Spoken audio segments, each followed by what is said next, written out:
Hi, good evening to all. இன்றைக்கி என்ன செய்ய போகிறோன்னு பார்த்தாங்கன்னா, ஈவினிங் ஸ்நாக்ஸ் வந்து வாழைக்காய் பஜ்ஜி செய்ய போகிறோம். பாப்பா கடலை மாவு பொடியா போடு,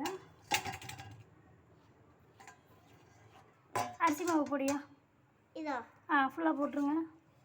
கொஞ்சம் மைதா மாவு ஆட் பண்ணிக்கலாம். போடு பாப்பா. அந்த மைதா மாவு கொட்டிடுவியா? கொஞ்சமாக வந்து பெருங்காயத்தூள் ஆட், கொஞ்சமாக வந்து இட்லி சோடா மாவு, உப்பு தேவையான அளவு ஆட் பண்ணிக்கலாம். கொஞ்சமாக வந்து கேசரி பவுட்ரு ஆட் பண்ணிக்கலாம். இப்போ கொஞ்சமாக மிளகாத்தூள் ஆட் பண்ணிக்கலாம். கொஞ்சமாக தண்ணி ஊற்றி இதை மிக்ஸ் பண்ணிக்கலாம். மாவு நல்லா கரைச்சாச்சு. எண்ணெய் காயட்டும்.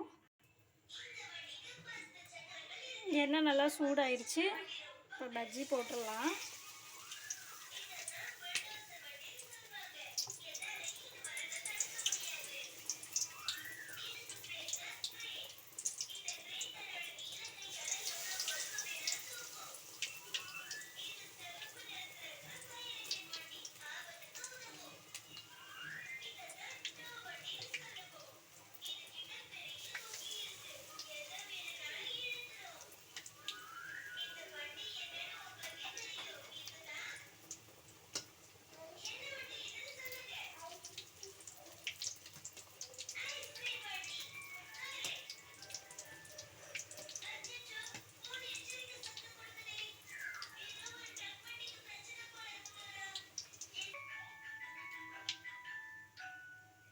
இப்போ எண்ணெய் நல்லா வடிட்டோம்.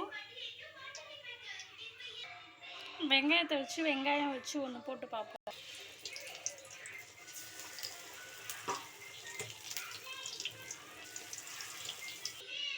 இப்போ அப்பளத்தை வச்சு ஒன்று போட்டு பார்ப்போம்.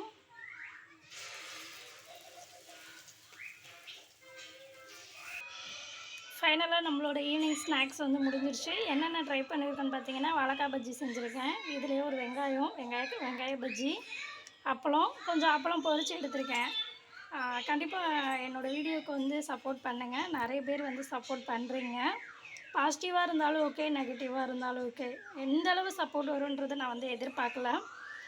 நெகட்டிவ் வந்து எப்படி வருதுன்னா, என்னை பொறுத்த வரைக்கும் நீங்கள் இதெல்லாம் கொஞ்சம் சேஞ்ச் பண்ணி இம்ப்ரூவ் பண்ணிக்கோங்க அப்படிங்கிற அளவு தான் வருது. ஸோ அதெல்லாம் நான் கொஞ்சம் சேஞ்ச் பண்ணிக்கிறேன். Thanks to all. Thank you so much for your support. Thanks.